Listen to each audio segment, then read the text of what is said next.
Hello, everybody, and welcome to episode 53 of Controllers and Coffee. Season 2 is in full force.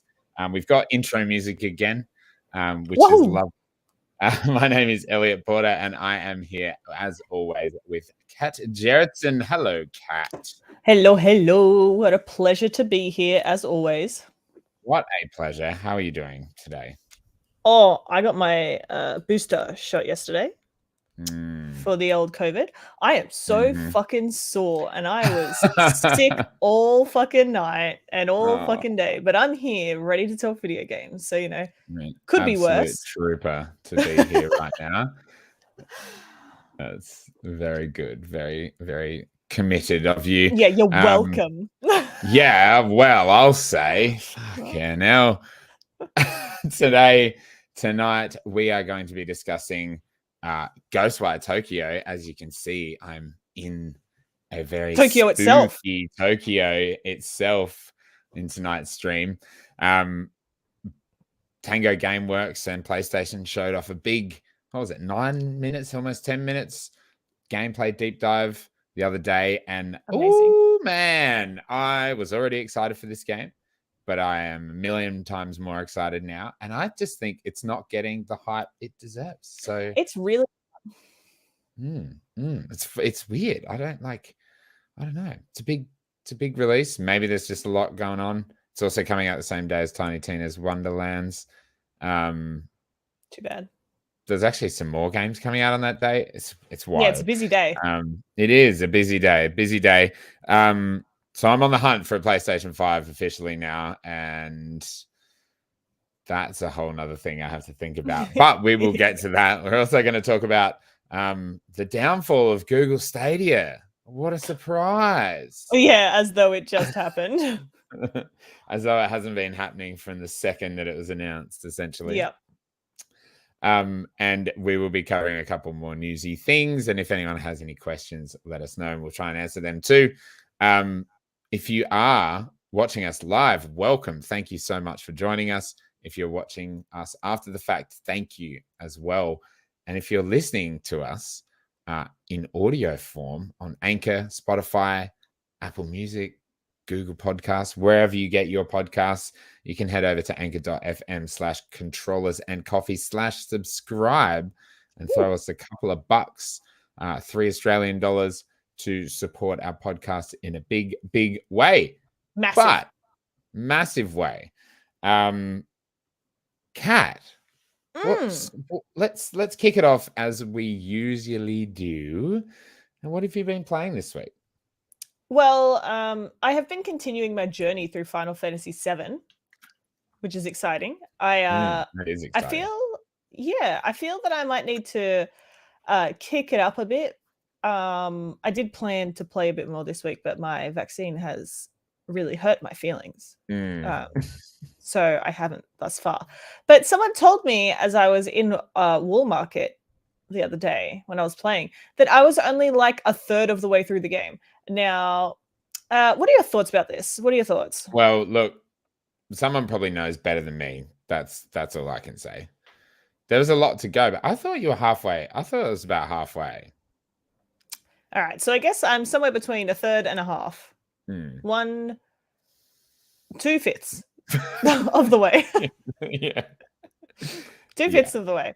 Anyways, I did the Cloud wearing his dress scene. Oh amazing. My god, what an amazing time. Did you just laugh your ass off because how good that dance number is? That it was fantastic. My face the entire time was like pure elation and shock. It's the best. It is so good. I had a hard time pressing those buttons because I just wanted to watch. I didn't want to do no fucking quick time event. I just wanted to watch the dance. That was fantastic. I know it's hard to focus on both. Concentrate on the game when you are. I'm just gonna do this because my god, let's get some background. Oh hell yeah! Background footage going. Why is it so good? It's so funny and he's so into it, and I just thought that is one of the fucking the best things I've ever seen in a video game. Right? Why is it so fantastic? And, like, I always love sometimes, like, at the end of the game or of any game, not the game, but at the end of a game, when you're in the credits, you might have, like, your characters on the side doing dance moves or something. And it's always so out of character, but that's like one of my favorite things to see in video games. I wish more video games did it, or like movie at the end of movies when they have the characters just like dancing on the side in the credits, or like in Uncharted they had dance moves for them for the PvP, and like it's just so out of place. But I absolutely adore it. Like, it is literally my favorite thing. I love watching those. Like, I just cannot get out. I wish that every character in every movie and game had a little dance sequence for no reason. And yeah, right. And here is a beautiful dance sequence that I get to watch, and it's not even out of game. It's not. It's just a part of it. It's fantastic. What a great time! It's so good. I'll tell you what, and though. like. Go Aerith's responses, and she's like applauding him, and she's like with the big thumbs up. Yeah, she's so into it. Oh, it's hilarious. Sorry, you were gonna say though. I was gonna say his dress could have been way sexier. Why did he have the ugliest dress known to humankind at the end of that? Like, what's with those big puffy shoulders? What's with it was just not it. He would have looked way better in a different dress, but that's okay. That's okay. The dance sequence was fantastic, and he still looked cute in his dress. He just could have looked way better in a sexier there are dress. 3 dresses, but they're all like hideous. Why are there 3 dresses? There's decisions you make in like previous chapters or something that affect. Can you show me these dresses, please? For sure. Okay. What do you mean? So that person got 28 greats. Yeah, that was a perfect score. That's hilarious. Shred in the comments just said, I thought I was tripping during that sequence. Absolutely. I was losing my shit. And he also writes, only thing that was missing was Don Corneo popping out of a cake wearing a thong. That would have been appropriate. Don Cornetto, as I could not stop calling him. Okay. So yes, in Final Fantasy VII Remake, I think a decision you make earlier in the game affects what dress you get for all the characters. Oh, is this when like someone asks what would suit them best, and you say like elegant or whatever? Oh, that's bullshit. And for Cloud, if there was no edgy version, I would have chose edgy dresses for everyone. For Cloud, if you complete 0 side quests, you get the black shitty dress. In chapter 9. If you complete Burning Thighs, The Price of Thievery, and Shear's Counterattack, you get a white dress. And if you complete Burning Thighs, Party Never Stops, and a Dynamite Body, you get a blue dress. I got the blue dress, but I did all my side quests. I think it's that's the best one, but they're not. I mean, they're all pretty hideous dresses. But. The blue one is the best one. I like the white one. I like the middle one. I wish I got that. I mean, they're all hideous, but I wish I got the white one. Well, the blue one would have been. It would have been better if they just took those fucking puffy sleeves off. Yeah. Dude, I want to work at the Honeybee Inn. Actually, that white dress is horrendous in that animation there. That was disgusting. Oh my god, Chocobo Sam, love that guy. Look at him. He's Huffy Puffy. He's like, yeah.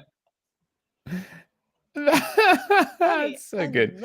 And then for Aerith, if you do 0 to 2 side quests, you get the shitty dress. 3 to 5, you get a longer dress, and then all of them you get an intricate dress. Have you seen Aerith? Oh yeah, so obviously she's in a dress. I know which one I've got. Yeah. Did you get the fancy red one? I did. Nice. But again, I like the middle one better. It's just too. There's just too much frill in the skirt. It is very fancy. If it just got rid of like the first top 2 or 3 layers of frill, it would have looked way better. Like what dress did you get for Tifa? Show me Tifa's dresses, and I'll be able to point it out. Sure thing. I didn't realize there were different dresses. Obviously, because I've not seen any of it before. I was just like, this is what I get. Like, how interesting. Very cool. So yeah, mature is the blue lace dress. Sporty is the leopard print. I got the exotic one. And yeah, exotic. Yeah, I got exotic. That's cool. Very sporty fancy. In the middle. That's not sporty. That's not sporty at all, is it? That is not sporty. Mature for the first one. What the hell? The exotic one's the nicest one out of those anyway. Glad I got it. Except her lipstick is too pink. That's what I noticed when I watched that scene. I was like, true. Wow, it's very pink. The other ones aren't at all. Yeah. Super pink, ma'am. Anyways, Tifa looks great. Fantastic. She's awesome. Me and Aerith with some work to do. We still look great. But Tifa's like a 10. She is. She's fucking awesome. Oh, that's so cool. I love that scene so much. It makes me want to play that game again. It's just like, yeah. I remember, a lot of people who played the original when it was kind of, set to be coming out, and they weren't, there was a lot of questions around how they're going to approach the situation of Cloud cross-dressing, and it's a very different time now than it was in the 90s when they did it last time. And I think the way they went about it was really cleverly done. I think they did great. When really Cloud is like, I nailed it, I know. Yeah, it's so good. I think it's just like, it's a side of him you don't see because he's so locked up all the time, and he's so just got no emotion. He's the crankiest little man. Yeah. And no, I liked it because it was I can't remember what's that dude's name? Andrea Rodea? I don't know. The honeybee and guy. The fancy man, yeah. And he says a line, something about feeling beautiful isn't tied to gender or whatever. Fantastic. Great line. Perfect. Amazing. Yeah. And you've taken something that and adapted it to suit the time.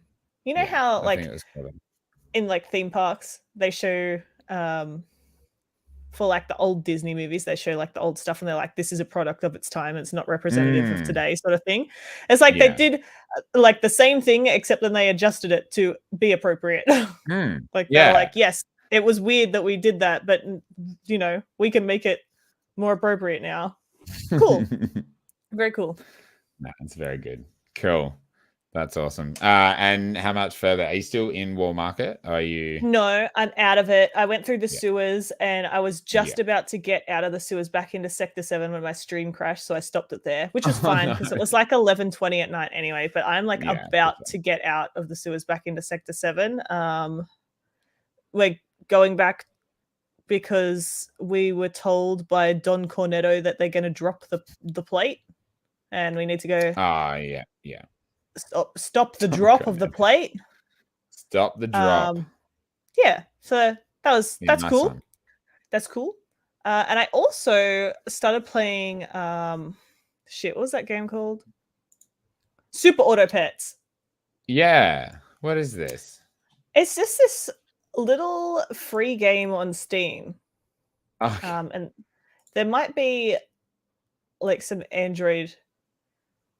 I think I heard that there was an Android version as well. But anyways, it's you set up a team. There's all these animals with different abilities, and you choose them to go on your team as your 5 players. And then it pits you up against another team. You can't press any moves or anything. They just go head to head and fight. And you have to win 10 times to actually win, or you die. And as you get further and further into the game, further and further into your run, your deaths are more impactful and they'll take more hearts away. So you have 10 hearts and 10 wins that you need to get. But I got it because all of the little creatures are so fucking cute. They have shrimp and crabs and sharks and bears and all this sort of shit. And I just love it. But it's just this really simple little game where like each animal will have an effect that translates to the other creatures around them when they're played or when they faint or when they do whatever. And it's just a lovely little simple game, and I could play it while I was sick today, so that was nice. Yeah. Is it That was kind quite of nice. like, is it like a really stripped down like auto battler? Hence the name. Like, Yeah. yeah. Like, you just What's set up your the? team. Can't remember. I can't think of any of the auto battler names right now, but That's okay. You just set up your team. In between, like, matches, you can, you have, like, 10 coins, and you can spend it all the new items cost $3, or you can re-roll for $1. And yeah. you can, like, upgrade your dudes or swap them out. It's really simple little game, but all the creatures are so freaking cute. They are. How could I not love it? Oh, they're so cute. And as you keep going, you get like higher level creatures up to, I think, level 6. And then you have like giraffes. Oh my god, I just remembered I've been playing another game. Oh. I want to talk to you about. Fuck this game. Fuck this game. Put that away. You want to know what game I've been playing? We've talked about it before, and we're like, man, that it is an interesting idea, but it probably is dog shit. And we were right. I've been playing Craftopia. Oh, wait, which what's this? Is this on Game Pass? It is on Game Pass. Yeah. It's like a Breath of the Wild clone. Yeah.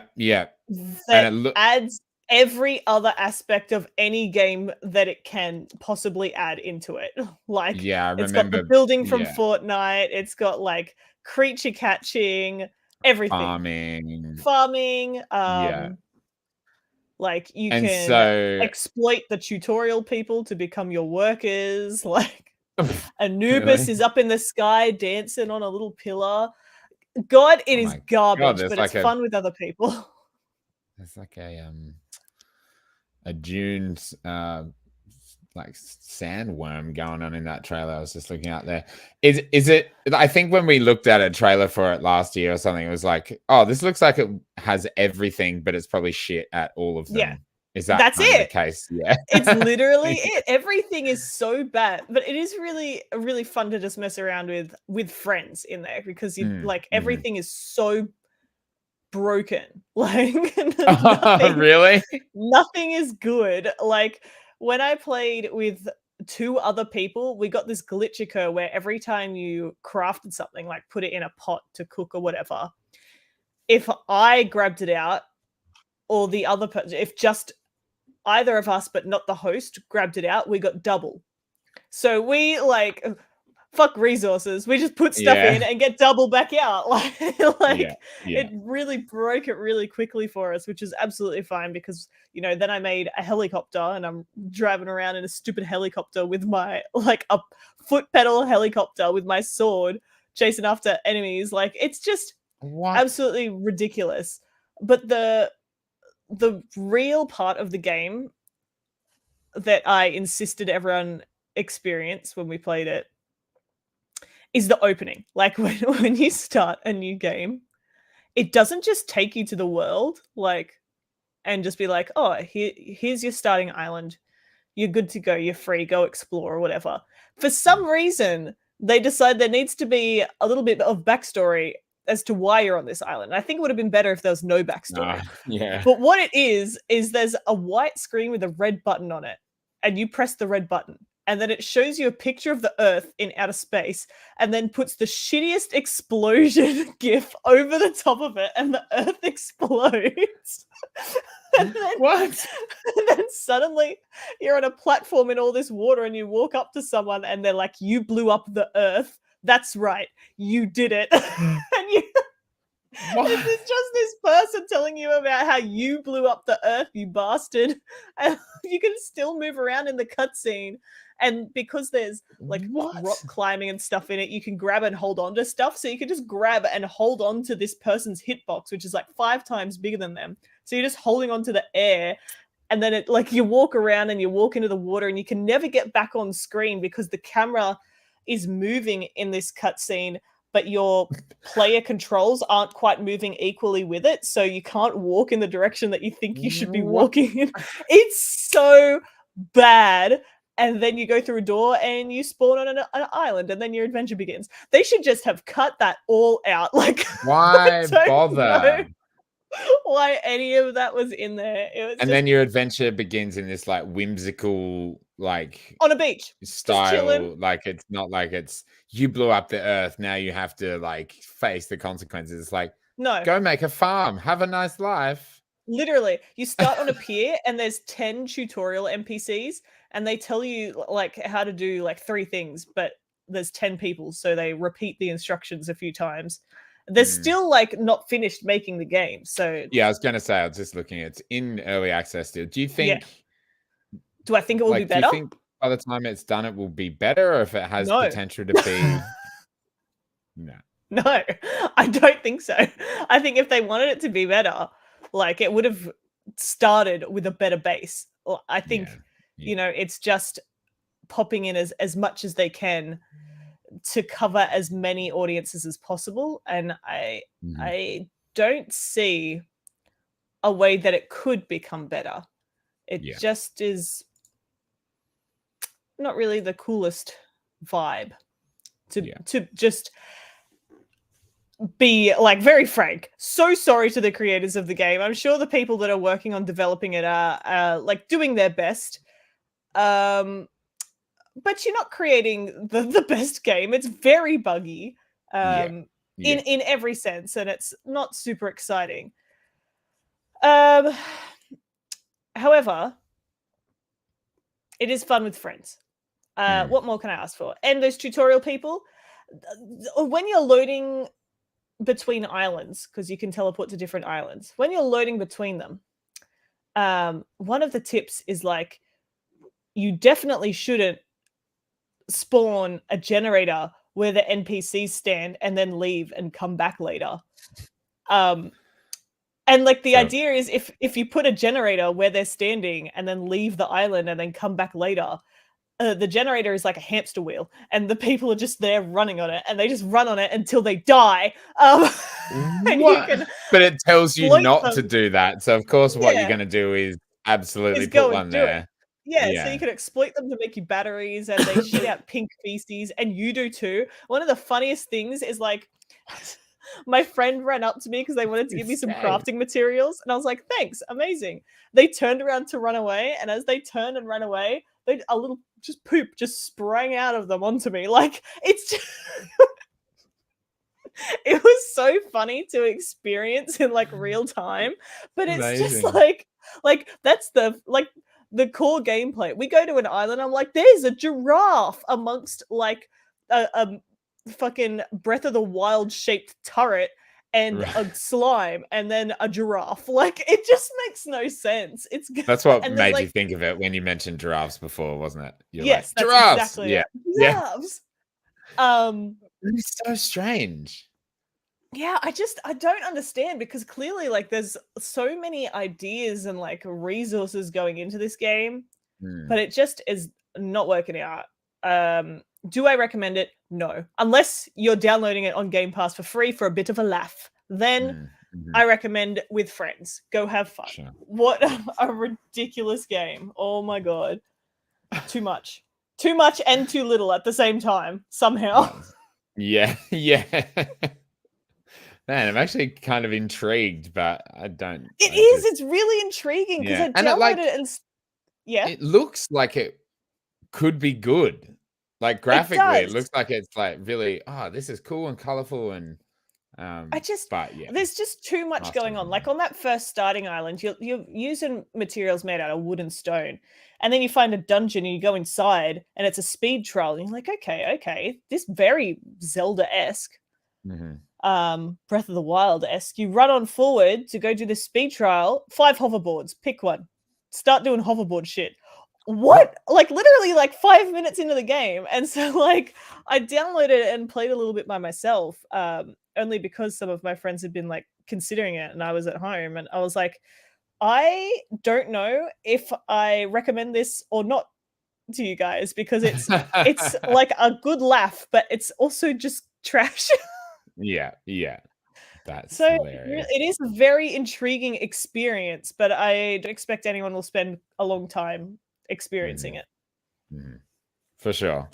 I'm just gonna look at its Steam page again and Yeah, go, does it have some what's it? reviews? Let's have a look. It is very positive. That's a bit of a joke. That's a bit of a laugh. Um, Let me have a look. Overall, very positive. The best sandbox survival you ever play. You can also stuff a child in a capture monster prism, which is like a Pokeball, and then sell them on the That's true. market. That's the top That's true. review. That's true. I mean, they're not wrong, but I think Uh, the reviews are fake. Like, mm, it would need so much development to actually be functional and good. Like, I mhm. looked at a guide and it was like, once you reach level 11 to 15, you might be ready to enter a dungeon and fight the boss. I did that at level 3. Like nothing is scaled. There's no scaling. Right. There's no gating on the progression. You start getting everything so fast, and you can go anywhere so fast. So Mm, it's really like, I don't know. It's just not it.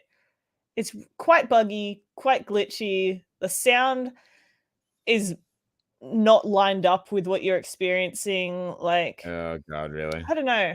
Why does this Yeah, have it is a bit of 12,000 fun, but reviews and they're mostly positive then? That's so weird. yeah, I don't know. Is it free on Steam too? No, it's No, fucking it's $35. $35. What a joke. That's not Absolutely even do cheap. not. That is expensive.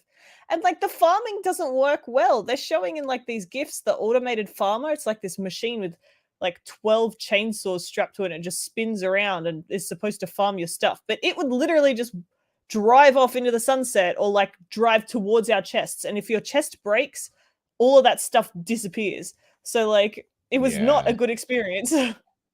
That's very even the recent, like, reviews, you know how they have, like, the recent reviews now on Steam? Yeah. See if there's, like, a review bomb going on.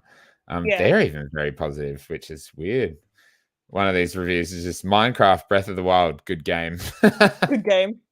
It's that's weird. They That's do have right. quite a lot of good Mm, reviews. That's very positive. crazy. Nah, that's a joke. These people have gone in, and look, they've had the fun that they can have, but is it an objectively good game? No. Although it is No. not anywhere near being done. One of the other things that you can find around that I can't like not laugh at every time I find one is a pillar of world heritage. You just find them on the islands. They are in these towers that are exactly the same as the towers that you climb in Breath of the Wild to unlock the map, but tiny. You Right. climb them and you get a pillar of world heritage. So I built literally the pyramid of Egypt on my island, and I can make like the Statue of Liberty and like all this random What? like it's just like such a mash. It's just really weird. I don't know. That's Could weird as not hell. could So it's not almost got recommend like a unless you're getting it for free. civilization, the wonders of the world kind of vibe going on. Yeah, like they're just like literally everything from any other game. Put it in. If you want to laugh and you have Game Pass, give it a go because it'll be Mm, an experience. But do not pay $35 for it on Steam. yeah, yeah, yeah. Fucking hell. That's funny. Pay $5 for Game Pass or whatever it is, and then go play it there. And then you can play other Mm, games that would make up that $35 worth from mhm. Steam. S That's a joke. speaking of, I've been playing a Yeah. game. I've been playing one game this week. Again, I've hardly had any chance to play video games. Classic. And I'm so disappointed in myself, far out. What am I'm I doing disappointed with in my you life? too. On the Yeah, daily. yeah. I've got a few I got a few downloaded, but I just haven't put the time in. But I have been Tell me playing about Death's Door. it. Yes. Yes, yes, yes. Mm, How are you finding um, it? Friend of the Tell me your show thoughts. and guest on our Christmas podcast, Steve Esposito. It was his game of the year, and I was like, oh, I'm so on the fence to buy that game. I'm gonna pull the trigger. It's only like $20, and then it was on Game Pass a week later. So I was like, sick. Same thing happened to me, but I Downloading. actually did buy it. Yeah. Rip Yes. True, true. Did you download it a did you month play much of it? before. I finished it. It's fantastic. Yeah, It's you so did, didn't good. you? Yeah. I finished it over our It's hiatus, great. so we haven't really talked about it. No, we haven't. It's fucking excellent. I'm only 2.5 hours into it. Where are you up to? That'll give you a better The idea. the grandma's hut. No, what's her name? Grandma's house. The Urn Witch. The Urn Witch Mansion. Yeah, Yeah. yeah. And I think I've got one more door to go through, and then I've got all the souls to unlock the door that I'm assuming we'll get to Yep. by Yep. her. Oh, it's so lovely. It's such a. How good is that soup head guy? Whatever his He's name is. awesome. Yeah. Love that guy. He just calls you Beak Face all the time. Yeah. Big Soler / Sigma vibes. Love that guy. Yeah. No, immediately like going into it, it's kind of just like super straightforward, plops you into the game, and just, it feels good to play. I can't explain the movement. It just feels so smooth for some reason. Yeah. Like, it's just something about, I think, the graphical style and the character and just the controls, and it just feels so nice to play. And the music is phenomenal. Like, it is Oh my God. so good. It's just a joy to kind of run around. And for those who don't know what it is, I mean, it was pretty popular last year, but you play as a reaper, but you are just a little crow with a glowing red sword, and you're going out to collect souls. But kind of shit goes wrong pretty much immediately in the game, and you're kind of stuck in this area at the start. It's just so sweet. It's like the enemies designs are really cool. It also, it's the kind of game that I think could have been like maybe not a roguelite, but like could have been more punishing. But like, there's definitely, what I like about it is there's no real punishment for death except just like redoing a little bit of a level. Like, you can heal by like putting the seeds in the plant, like in the pot, and then you heal there. But like, if you die, you just go back a little bit anyway, and you've got full health, and all the things you've opened are still open. And I think that those kind of little conveniences just make it like not frustrating to die and be like, oh, now I have to do that bit again. Like, you're just going to go back to the, the start of the little area you're in. And I like the boss fights, or like the, the mini boss fights. They're fun. And I like that there's no health bars even on, well, I don't think there is even on the bosses, but no, they just kind of eventually start going like they kind of crack, and like crackly, routine sort of design on them. Yeah, which I like because it gives you that visual like readout of they're almost dying without giving you a health bar. It's cool, and it's pretty straightforward. I'm guessing there's more powers to unlock, or magic maybe, or something like that, and weapons and stuff. Yeah. Is there like a grapple? I think yeah. So at the moment I've just got the bow and the sword, but it's great. Are you in the mansion? You are in the mansion because you said you're about I'm in the Urn Witch's mansion. Yeah. You have already missed picking up another weapon then. Well, I could kind of go in multiple directions at the start, and I decided to go to her first, which I don't know is like the way you meant to go or whatever. But inside, like once you get inside her section and like you're in her gardens and stuff, there are like side paths that you can take within the gardens, but they will all ultimately lead back to the same main like route. And that's the same for all of them. There are always side paths, but they will always lead back to the same main route. So like you can do a lot more exploring and get a lot more stuff. There's like more mini bosses out on the sides and there is a mini boss that I went to fight, and he just squished me like 3 times. The hammer guy? Yeah. Oh my God, he did the exact same to me. He was the hardest boss to fight. And I was going to say earlier, when you're saying about how the controls are so smooth, in some games like that, when you approach an enemy and you just get smashed so many times in a row, like it can feel really frustrating if the controls aren't really tight, because you're like, I wanted to dodge and I didn't, and now I'm dead. But I never had that experience with this game. Like except for shooting the bow, but that's my bad because I'm very bad at like sort of like the twin stick isometric aiming. I'm really bad. I personally am really bad at that, and I know that. So I just didn't use it that much.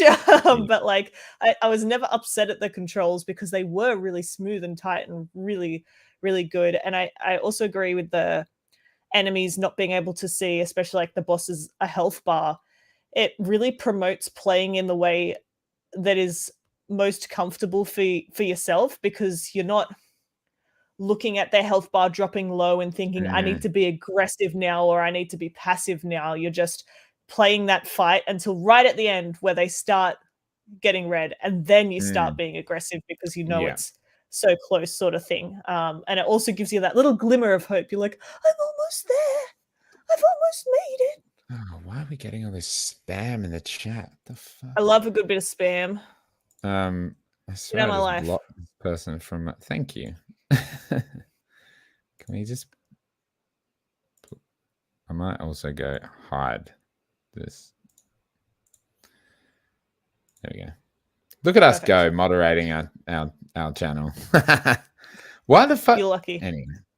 I hate spam. Oh, so annoying. I blocked them as well. That's so weird. Let's block them again.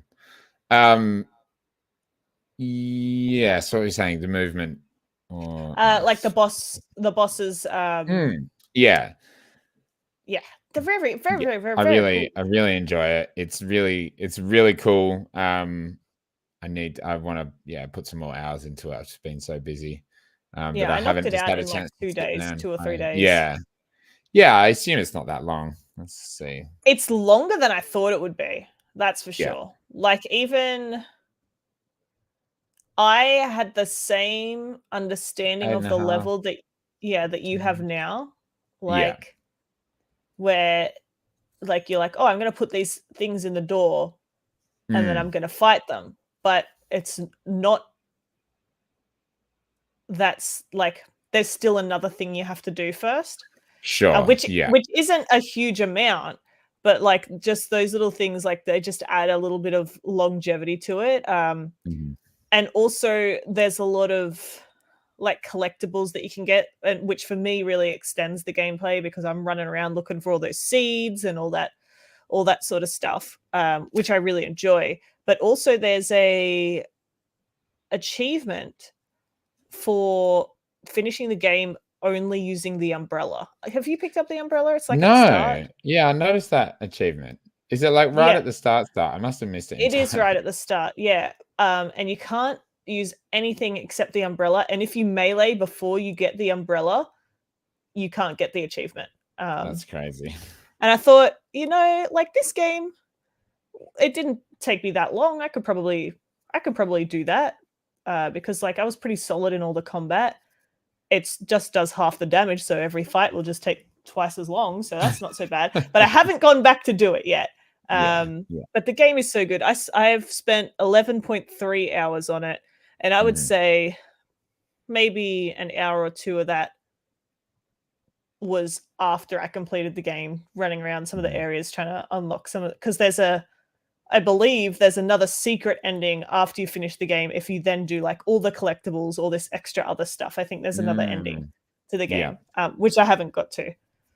Yeah, and I'm like seeing a lot of things that I just can't reach right now, that I'm like, I must get something that allows me to unlock it, or in this exactly. Spot, which is why after I finished the game I went back so much, because I was like, now I have these things, because throughout the game, if you just follow the linear story, there's no reason for you to go back again and then and do those things. Sure. So after the game, I wanted to go back and do it, which it allows you to do, which is nice. Yeah, because I'm guessing you can just like go into the Hall of Doors and go into a different door, right? Like you can go in and out of whatever door you want. So at any that you want, but it never leads you back to where you've been before. And also, like, once I'd done the Witch Urn and I went to the second area and I got an ability, and I was like, wow, I can open some places in the Witch Urn area, the Urn Witch area. And so I went back and opened them, and I was still blocked by abilities that I didn't have yet. So I was like, this is useless. Like, I'm wasting my time. I'm going to come back 17 times if I do this. So I just didn't repeat any of the areas until I'd finished the game and got all of those abilities. Yeah. Nice. Great game. Yeah, it is really cool. And I got to say, it's got a great death screen where it's just like death in huge letters. Death. And like when you get to a new boss, the boss's name is just on the screen in huge letters. Like it's really cool. The presentation like, is fantastic. Stylization is excellent. Yeah. And the music really great game. So nice. Yeah. Really lovely. I really love it. I can definitely understand. Like, if I had played that before our Game of the Year talks, I probably would have put it in there because it's really, really good. Yeah. No, it's great. It is great. So let's talk about Ghostwire Tokyo. Hell yeah. Just going to play this stream in the background. And so when this game was announced, 2 years ago? Years ago? Yeah, when Deathloop was announced as well. We were both very excited, even from the, little bit we got. The little bit that we saw. Actually, hold on. Was it maybe 3 years ago? Yeah. Because it was Ikumi Nakamura who came out and showed it off on stage, and that was at the last physical E3, one, in person. Yeah, so it was 3 years ago. 19. Crazy. It's so good to finally see extended bit of gameplay and to learn more about it. I want to hear all your thoughts because I know you're very excited about this, and it's right up, your alley. Yeah, I think the first thought I have is about how last week we poo-pooed its release date. I know.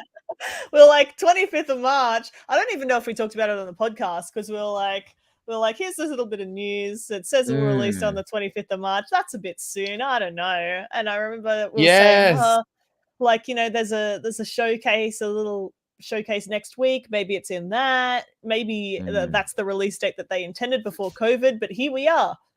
Like, how wrong it's next month. It's on the 25th. And hey, I've never been happier to be wrong. Right? And is it the 22nd or the 23rd if you pre-order it? I don't remember. I think it's 3 days early. I think they said 3, so I'm guessing the 22nd. Yeah. Very cool. Although only if you have digitally ordered it, obviously. Oh, yeah. Not if you want a physical copy. Yeah, I want the physical copy. So sorry, I will not be playing it early. Well, so sorry to myself. Yeah. But man, I'm really excited. Like, I am so keen to experience Supernatural Tokyo with all these wicked freaking effects and stuff. Like the lore, the IRL lore that like Japan has around like the supernatural and the spirits and all that sort of stuff is super, super intriguing. So I'm excited to see like what the breadth of things we can experience is in the game, especially because even in this like little showcase, they don't show a massive variety of enemies. I assume that they're only showing us like a starting portion of the game or so, to not give too much away. Because I would very much hope that there would be quite a wide breadth of enemies that you see. It just looks so... What is that giant thing? I love it. Like, what's going on? The Torii Gate's so cool. I'm so excited. It looks so rad. It really does. And it's got probably the most unique combat system I've ever seen, especially in a modern setting. Like, it's like this crazy magic, like the weaving, they call it, ethereal weaving. And just the way he moves his hands and the way, like, even to do like a shield to block and stuff, it's just like, it's like, oh, it's so cool. And what's showing at the moment is like these weird, like almost dungeon puzzle rooms bits where it's like, like it's not what it seems, and it's like a bit of a hallucinatory thing. An ever-changing scape. I just think this game looks so good. And I guess it doesn't look, I know it's a next gen only game, but it's not like it looks like this step above current gen in everything the way else. Like especially not the people facial models, I think. Yeah. But whereas the environment looks fantastic.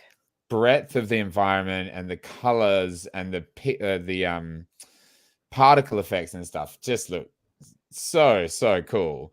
And I love And the that, sound. and it gives me big Dishonored vibes, like, which is funny because, you know, it was shown off originally alongside Deathloop, and it's a PlayStation exclusive alongside Deathloop. But it's, you know, it's not the Arcane team, but it just like some of that sneaking and even some of the powers do give me Dishonored vibes. I But thought then the I really same thing. love the I've fact never that played Dishonored. yeah, it is, you know, that first person action, everything's kind of seen through your eyes. But I do like the fact that it's got cutscenes and it's not all from first person, because I think as much as I love Dishonored, I wish there were cutscenes where you weren't just in the eyes of your character. And so because this looks incredible. Like, I love well shot cinematic cutscenes. I think are something I really are attracted to in games. So it just looks phenomenal.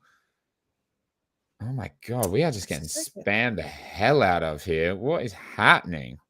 Yeah, it's just a day for it, I suppose. It is. I also wanted to say, like, even though they've said, you know, it's not a horror game, it's an action game, and they talked about it in this showcase a little bit about even how they designed the music to be a lot more focused around, you know, inspiring the player to explore. Like uplifting almost. Yeah, as opposed to like being horror based, but obviously at the same time it's a very horror influenced game from a horror influenced studio. And I think big time, like the uniqueness of the combat and like the modern day but also like historical and like more mystical and like all that sort of stuff, it meshes really well in the, you know, Tokyo setting, because they obviously already have a lot of that in the setting with their massive skyscrapers and neon areas like Shibuya and stuff. And then you've got all your torii gates around and all your shrines that are just interspersed in between. And so when it comes to things like a modern setting with all these spirits and your wicked freaking string magic and your little I don't know, paper people talisman things that you're chucking around, like it doesn't, I don't think it would work as well in another modern city setting as well as it works here. Like it just it's just amazing. I'm so excited. Especially what you said around like the IRL Japanese lore. Like like the integration. Like you know, there would be some, if not direct correlation to or inspiration from some Japanese, you know, mythos or something like this for like every single one of these enemies. I like the scissor lady, 100%. Did you watch that interview after the showcase in the studio, and they talk more about like some of the inspiration and stuff like that? I'm guessing you did, because you mentioned that they said the uplifting music thing. And he said, he's like, what did he say? He like had like repeating dreams about this like weird scissored lady. I can't remember exactly what it was, but it's like, oh man, that's creepy. That's a bit rough. And they were all like, oh, we wish we had seen ghosts, but none of us have seen ghosts. So yeah, exactly. All of them were like, I wish ghosts were real. I'd like to think I've never seen one. Crazy. But just like I think there's all of the, well, not all of it, but a lot of the Japanese folklore is a lot more like unnerving and like based in reality. Like I know there's this story about a lady who will approach you like in an alleyway and she'll ask if you think she's beautiful. I was thinking about this. Yeah, and she'll cut your face up no matter what you answer, really, because if you say yes, because her face is all cut up, she thinks you're lying, and if you say no, it's not a nice thing to say, sort of thing. And there's sort of like these situations where there's no win, it's just a horrible situation and it's an inescapable death sort of thing. And they have all these just super unsettling like tales that are still relevant in a modern environment, whereas a lot of other like mythology and that sort of stuff in other cultures is sort of quashed by like the realities of modern day. So it's a really unique environment, and it just meshes so well. Like Japanese horror, and like Eastern horror, just like all in general, is on a completely different level than Western horror, and I'm just so excited to see it.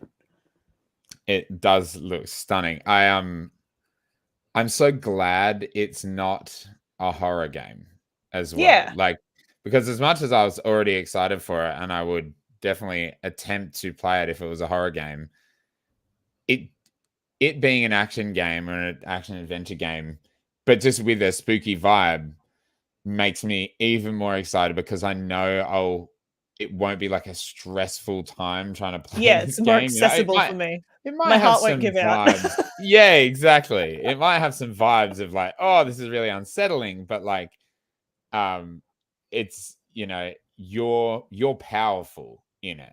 You know, Yeah. like you've got You can these make a difference. amazing, yeah, you've got these amazing abilities, and like just looking at this, like with no sound, and just watching what he's doing with his hands is just like it's really intricate.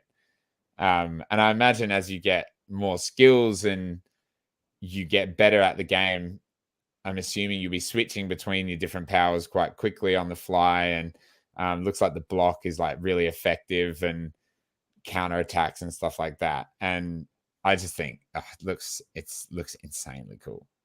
Yeah, it's phenomenal. I'm super, super excited to experience it. And to think it's barely over a month away. Like, what a delight. What an absolute By the delight. time I finish Elden Ring, it'll be out, hopefully. Yeah. I mean, it took me like 2 months to finish Sekiro, but look, that game was see. hard. That game was really hard. We'll see. Elden Ring's supposed to be more accessible, so fingers crossed for you. Yeah, I think so. I've got an article here from Push Square, and they shared the first 30 minutes gameplay via live stream. And if people haven't watched the actual full presentation, I definitely would say go and do it. But you play as Akito, and his job is to track down the masked figure Hanya, who is the guy that is in like the weird Death Stranding scene. Yeah. Did you notice that? It's like, is this Death yeah. Stranding? It's like next to the hospital bed in like the weird Death Stranding absolutely. area. He's on the big billboards too. So and he is. He's everywhere. And you have a weird spirit inside you called what's his name? KK? Yeah, KK Slider from Animal Crossing. KK. Holy fuck. Don't tell He's Nintendo. Like singing songs in your head. He's like, wait.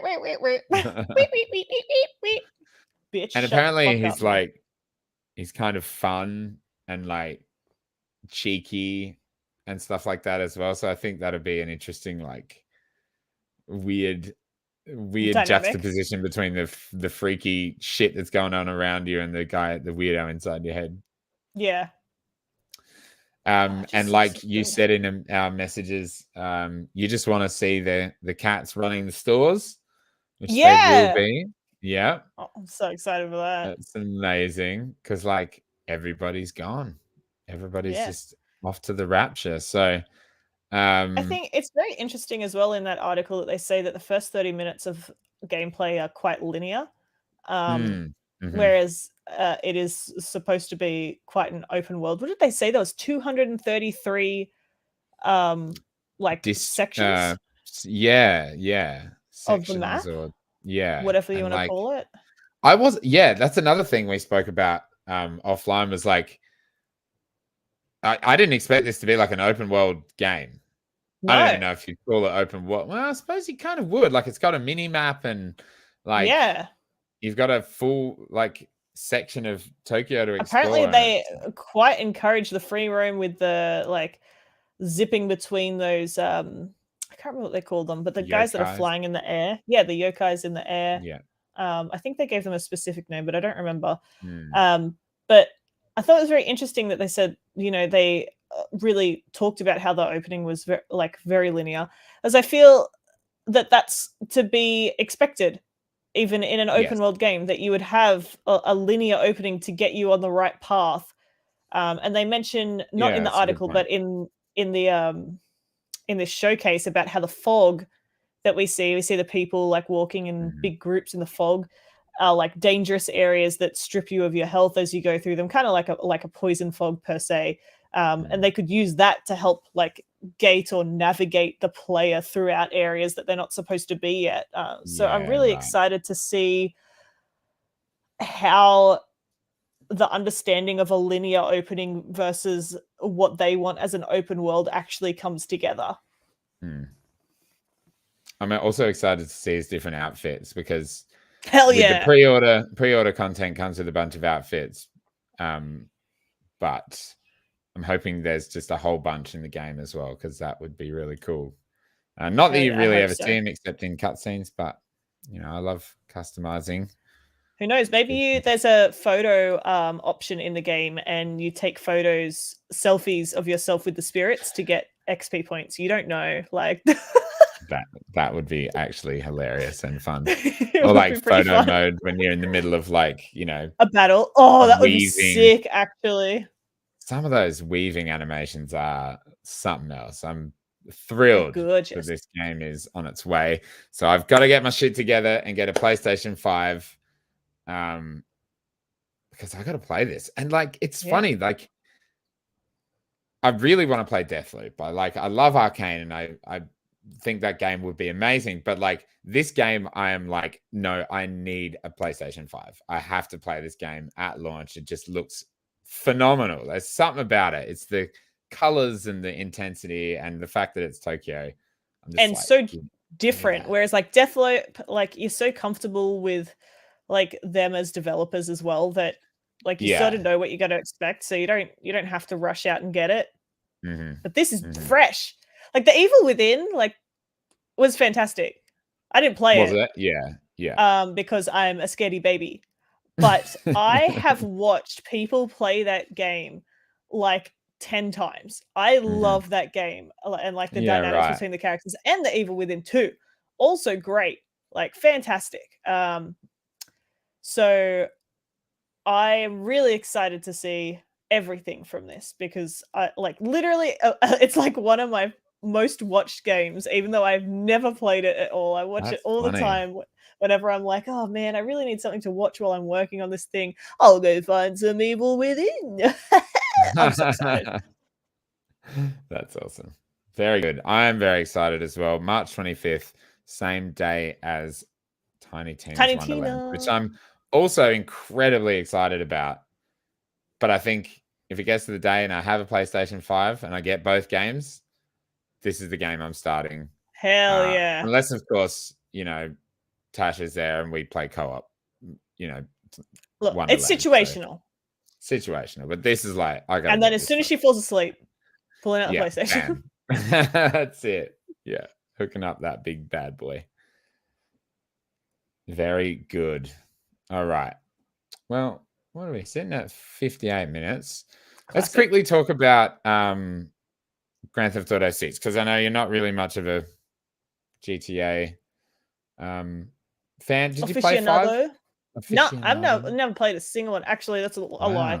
I played some on I think PlayStation 2. Okay. Whatever one was on PlayStation 2. Like, it's just not for me. I just couldn't care less about. I don't know what about it I couldn't care less about. I don't know. It's kind of like, I kind of get like that, the saddest reality of people, like, even though things are kind of like fun to do, like that's real life. I want to go and do this. I want to do wacky shit. Yeah. Yeah. Yeah, I get that. Like, I'm a big fan of GTA. I played the original ones when I was like a kid, but they can't really be compared. But I was a huge fan of San Andreas and 5. I didn't really like 4, and I never played Vice City or 3. But GTA 5 was like such a landmark game when it came out. And I was thinking the other day, it was like probably the last, I think it was the last midnight launch I ever went to, and there Wish they did were those still. so many people. Yeah, I know. So many people there. It was like every age group, every kind of person, and they were all just lined up for this fucking game. And it was like, it was such a weird thought. They were like young little, just like teenagers and stuff like that. And then older blokes and like, just everyone in between and Yeah. different kind of, like, it's just like this diverse range of people who are lining up at midnight. And usually at a midnight launch, it's like the full nerds, like Yeah. us, The sweaty like, me. yeah, I would be the there. sweaty nerds. Not for GTA, but for Elden Ring, I'll be first in line, baby. I'll line up from the midnight beforehand. Yes, fucking oath. But it has been this year. It will have been 9 years since GTA 5 That's came out. crazy. And like, to be fair, they take a long time to make games because they make huge games. It's true. Also, the fact that GTA Online is just a money maker, so that has obviously massive why Hoover would on the they wallet. exactly? Why would they bother releasing a new game when they don't need to? But also, they did release Red Dead Redemption 2. Oh yeah, of course. In 2018. So it's like that's 5 kind of years between each game, which I think is more. When you think about it like that, it seems more reasonable. Yeah. But very reasonable. Rockstar did say, with the unprecedented longevity of GTA 5, we know many of you have been asking us about a new entry in the Grand Theft Auto series. With every new project we embark on, our goal is always to significantly move beyond what we have previously delivered, and we are pleased to confirm that active development for the next entry in the Grand Theft Auto series is well underway. We look forward to sharing more as soon as we are ready. So please stay tuned to the Rockstar Newswire. Blah blah blah.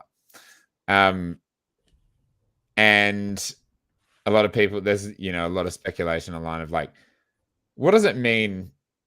Always significantly move beyond what we previously delivered. Does that mean, I took that as to mean like just deeper world, like the next level. Because GTA 4 to GTA 5 is like, it's crazy the difference. GTA 5 is such an incredible world, whereas I thought GTA 4 was kind of lifeless. But I know it reviewed incredibly well and people love that game. Yeah. But I'm really excited to see what they do next and, whatever city that might be or whatever. But I also remember a few years ago, I think it might have been Dan Houser, who's now left Rockstar, one of the founders of the company, who's now left, and he was like the main writer. So that's an interesting thing to consider. There's also like that with the current state of the world, it's hard to satirize a world that's so fucked. Yeah, like, right. It's hard to make a satire of society when society is just a complete satire of itself, almost. Like, and I really hope that means they'll take it to another time. Like, it doesn't have to be modern. Like, there was, San Andreas was set in the 90s, Vice City was set in the 80s. Do something like that. Take it to another time. It doesn't have to go be to the 70s. Yeah. Like, they really could do anything. And they can probably do, it might be more fun to develop a game that's set in the modern day because you can do so much with technology and stuff. But like in GTA 5, there was like, you've got a smartphone and you've got, a Facebook clone on your smartphone. And there's like this whole like storyline about the Facebook clone. And see you later, Yeti. Have a good one. Thanks for popping in. Enjoy school. So I really hope they, even if it's 90s again, like, because, then you have a little bit of technology, or what if they just did an alternate day? Alternate modern day, like retro futuristic, like that, but maybe not that specifically, just like move it away, like to keep the themes of a previous political era, but extend that into a situation where the modern day technology that everyone likes to experience in the game is still relevant. That would be cool. Yeah. And I think it must be very hard to make those decisions because, you know, they don't want to, I would assume, they don't want to, you know, in this modern age of social media, they don't want to piss off They don't half want the to divide population of anyone. their No. gamers because of, you know, stupid decisions or whatever. And, you know, there's rumors that it will be 2024 for this game's release. So it's still, you know, potentially almost 3 years away because you would assume it would come out kind of near the end of the year. But it's good to know that it's happening. And I hope It's in the works. Incredible. And I remember watching some of the trailers for, you know, Red Dead as well, but like GTA 5 and the way they roll out their trailers for every new game is like, it's just, they have this prestige about them, Rockstar, that is so good. And their storytelling is just so well done that everything they bring out is like, oh, this is just like getting everyone so hyped. So I'm excited to see what that eventually is. But I'm not holding my breath for anything soon because, yeah, you know, got to make that GTA Online money. Yeah, they're still pulling in cash. So, dude, you know, that shit. And that the current gen, you know, new gen patch is still yet to come out. I think that's coming out in March. So, oh, interesting. That's going to push that for a little bit longer. That's 3 generations. That game came out in 2013 on old gen, like 360 PS3, and it's still going. That just blows my mind. Well, I mean, there's definitely a lot of like hype around it, and like truthfully, so like not truthfully, but like understandably so. Like for me, no, but I'm in the minority here. Maybe if they made it a little bit more fantastical, then I'd be excited. But it's not. I don't know. Maybe that's the new thing they're going for, but I don't think so. Somehow. Yeah, maybe they'll go for like a cyberpunk vibe. Oh hell yeah! Now that's an advancement. They can make the cyberpunk that we needed, but we didn't get. Yes.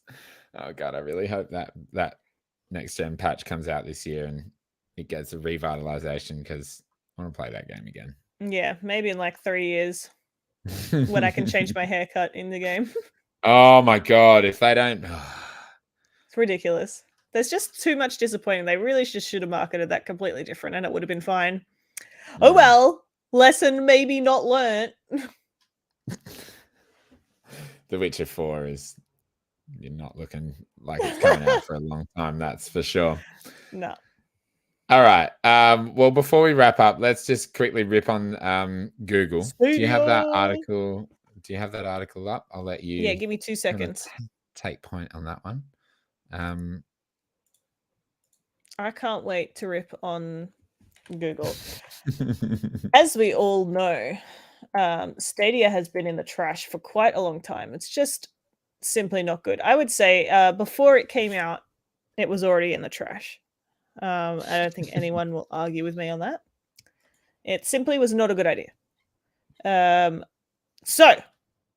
I like this. Related article. Stadia adding search bar to their website after nearly 2 years. And that about sums it up, you know? What an absolute joke. Oh my god. That's so funny. From Google. It's like, come on. It's literally your main shtick. Yeah. It's ridiculous. Oh dear. Anyways, I like this article because it really it's just trying to give you facts, but it really points out how bad it is. So like the peak of Google Stadia, this is a Game Rant article, by the way. The peak of Google Stadia was during the release of Cyberpunk 2077. Yet despite this, monthly subscriber count has still lagged behind projected numbers by at least 25%, with the platform experiencing a peak of 750,000 monthly users. That's tiny. That's abysmal. It's a lot more than I thought would use it, to be honest. But it's still yeah. it's still abysmal. Like I I will be surprised if in my lifetime I meet someone who genuinely enjoyed using the Stadia. Like if I can meet them face to face, that'll be a shock. Anyway, as a result, Google has elected to focus most of its efforts on securing white label deals that leverage the underlying technology, which has recently been rebranded as Google Stream. Are they giving up? Like, this Sounds article like doesn't, really outline it so much. So, like, Google has chosen to still support the consumer end of Google Stream, namely the Stadia platform itself. Its budget and focus have been greatly diminished. Like, what are people doing? What is going to happen to Stadia? It's dead. They opened and closed a first-party studio. They bought studios and then fucking killed them and just fired them off, got rid of them, dug their grave. Now they're doing this. Now, like, that does not bode well for Stadia, does it? It really doesn't. Just for some comparison, Steam. Thank you. 120 million active monthly users. Epic Game Store, 56 million. Xbox, 100 million. Let's just go PlayStation Network. 111 million. 1-on-1. But I think that's probably more than that, actually, to be honest, for PlayStation. But like PlayStation has a huge market share. They're not even Google aren't even hitting a million. Yeah. Compared to 100 million. What? Oh my god.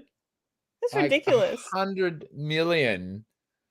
And even Epic Game Store, the one everybody hates, like has 50 million monthly active users. They're just there to get their free game and fuck off. But literally. But it's interesting because it reminds me of like, for some reason these two events are connected in my head. Google has such deep pockets and they spent so much money on Stadia for no reason. There was nothing behind it, right? And it's dead. No surprise. And it's sort of like the opposite situation that what happened with Mixer and Microsoft. Like they didn't chuck enough money into something that had a good base, whereas they had no base and chucked all the money in. Like they had to just like, talked about their business plans with each other, we might have had a different outcome on both ends. Like you got to come up with a good product, a good idea before you even start marketing it. And if in Stadia's case, once you start marketing it and you realize that almost everyone sees your product or your service as a joke, like maybe you should reevaluate what's going on. Like what? I think if they had have just made the simple decision, and I say simple, I have no idea about the financials behind this, but like make it just like paying for a subscription. Like make it like Xbox Game Pass streaming. Like make it like Netflix, make it like Spotify. You don't pay for Spotify, but then also have to buy every song. Buy an album, You don't. That was a super weird choice. That is I don't the know worst why decision they would come out with that. Because why would anyone double pay for something?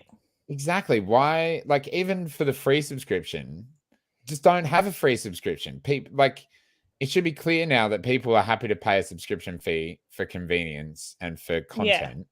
The free subscription allowed you to browse the store and purchase games. Like, what a joke. That's just a shop. Play them at 1080. And, apparently as well, like the tech behind it is really good and further along than xCloud. Like, runs better. You can have surround sound. You can have HDR content, 4K. Like, it is technologically, it's better than any other game streaming. But like, no one's going to like. Who's going to choose to buy? Elden Ring comes out. Who's going to choose to buy Elden Ring on Stadia over any other platform?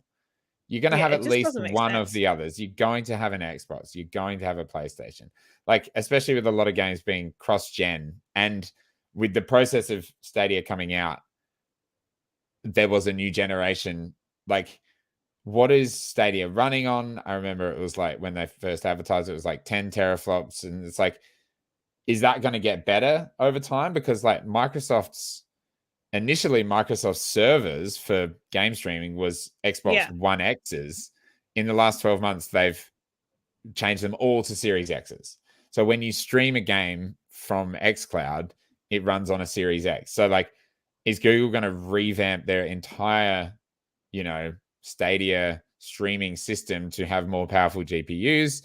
It's like, and the entry price point was also like really high. Like, I think that the best market for their product, like for the actual like little Stadia controller and all that crap, like the best market for it is like the people that need convenience to play, or the people that like don't have the space to play or the money to like be creating these like video game collections to be able to stream from any device in any location. Like someone who doesn't have the space to take all that stuff with them or to keep it at their home, and people that aren't invested enough to be purchasing like those massively priced consoles and all the games and all that sort of stuff, which is why Game Pass is so successful, because it requires the smallest, cheapest Xboxes,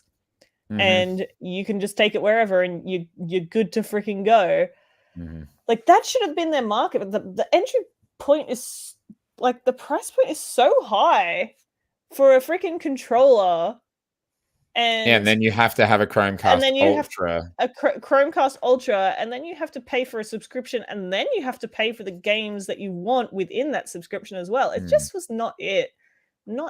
Bad business model. Yeah. So did they do any market research? Lasts?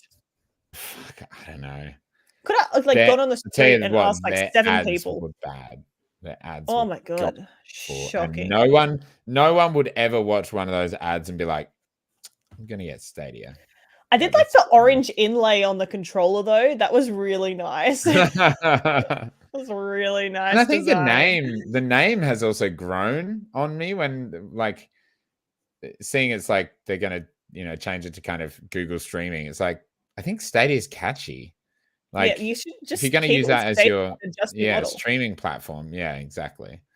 But well, I mean, Google have enough money and a long line of corpses behind them of projects that they just chuck that money at and they just die. So it's not surprising, but it is. And it's what everyone feared when they first announced it. It's like, oh, these are all the companies that Google's killed. Like, these are all the platforms that Google's created and then just given up on, like Google Plus and stuff. And like, they're a huge fucking company, but I don't know what, like, someone's up there getting bonuses for coming up with new IPs or like new incentives or new whatevers for Google to push out. And they're like, go make Stadia. All right, I need to make something new for my next bonus. Forget about Stadia. Yes. We're adjusting it now. It's Google Metaverse. Google Metaverse. Fucking hell. Yes. But I will I feel for the people who spent money on the platform, but also, foolish. I mean, I'm sure it won't just disappear it'll do an Anthem. They'll work on it for a year and do absolutely nothing, and then just be like, actually, we're not going to work on this anymore. Shit. Rip Anthem. I still think about that game sometimes. Me too. I was looking at the art book the other day because I have it. It's a fucking chonker. Look at that bad boy. That is a so chonker. Good. Beautiful art. Oh my god, fantastic. Really great. What a shame. Oh well, thanks BioWare. For shame. Thanks BioWare for ruining my life. And many games. Many games. All right, Kat. I think that's about it. Yeah. I think we've nailed it, as we always do. So tell the lovely people where they should find you. You should find me on twitch.tv youtube.com/CapCat. As we talked about earlier in the stream, I am there playing Final Fantasy VII, trying to knock that shit out before Elden Ring. We've got, what's the date today? Oh, the 8th. Ooh. Oh my god, we've only got a couple of days left. I'm so excited. I'm so excited. I'm so excited. So close. Anyway, so I think if I'm somewhere between 30 and 50% through the game, if I'm 2/5 approximately of the way through the game, I'm gonna need to step up my game a little bit and play it a few more days a week to try and roll through that. So catch you there because I need help. I'm fucking still abysmal at the combat. Abysmal. Yeah, there's a lot of combat towards the end. It's combat heavy. No, I love it. I'm having a great time. That's good. That is good. You can find the podcast on Twitter at ControllersPod. Go follow us there. We, post updates when we're going live. We share some things. You can follow me on Twitter at. We do, and I've been doing that in the YouTube comments. What's it called? What's it even called? Like the update thing? Yeah, the thing that I should know because it's my YouTube channel. But yeah, whatever it is, the community tab. That's what it's called. So check the community tab. Check the community tab for questions. Oh, Adam, you missed it. Oh, well, you can always catch the VOD after the fact. That is a lovely little cheeky little segue. If you want to watch the video version after the fact, youtube.com/Direckt Gaming. Just jump in there and you'll see it. The shiny new thumbnail. My latest video went up on Saturday. It was the new games on Game Pass this month. So I was going to put up a different one, but then they dropped 10 games onto Game Pass. So I thought, let's do it. Let's do a video. So go check that one out. Would love to hear your comments on that one. Kat and I have a new show coming out soon. We're not going to spoil too much yet. No spoilers. Definitely subscribe so you don't miss that. And yeah, follow Kat on Twitter as well at CapCatty. Follow myself at Direckt Gaming. If you want to support the podcast in audio form in a financial way, check out anchor.fm/controllersandcoffee/subscribe. We would love your support. Thank you, everybody, for listening and watching. And thanks, Kat, for joining me. I don't know if little hearts. Camera will pick things up, but... Yeah, you got it. Yeah. I'll speak to you all soon. Thank you so much for watching. Bye-bye now. Bye.